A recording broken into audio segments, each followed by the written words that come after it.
Michigan অঙ্গরাজ্যে তীব্র তুষারপাত আর হাড় কাঁপানো শৈত্যপ্রবাহে জনজীবন বিপর্যস্ত। হিমাঙ্কের অনেক নিচে তাপমাত্রা নেমে যাওয়ায় মেট্রো ডেট্রয়েট এলাকায় অন্তত ২০০টি স্কুল বন্ধ রয়েছে। এদিকে ওয়েস্ট মিশিগানে গৃহহীনদের ভিড়ে আশ্রয় কেন্দ্রগুলো চরম চাপের মুখে পড়েছে। মিশিগান অঙ্গরাজ্যে তুষারপাতের সঙ্গে বইছে হাড় কাঁপানো শীতল হাওয়া। তাপমাত্রা নেমে গেছে হিমাঙ্কের অনেক নিচে। প্রবল ঠান্ডা ও টানা তুষারপাতের কারণে জনজীবন মারাত্মকভাবে ব্যাহত হচ্ছে।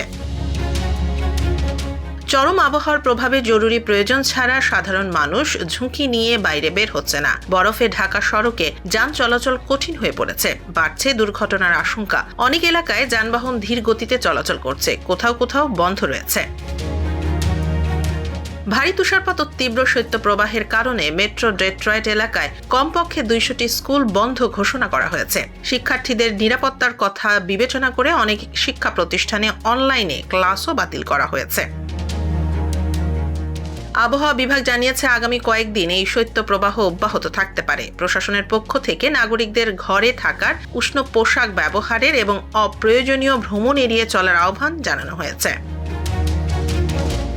এদিকে ওয়েস্ট মিশিগানে তাপমাত্রা হিমাঙ্কের অনেক নিচে নেমে যাওয়ায় আশ্রয় কেন্দ্রগুলোতে চাপ বেড়েই চলেছে। টানা ঠান্ডা, তুষারপাত ও হাড় কাঁপানো বাতাস থেকে বাঁচতে গৃহহীন ও ঝুঁকিপূর্ণ মানুষজন শেল্টারগুলোতে আশ্রয় নিচ্ছেন।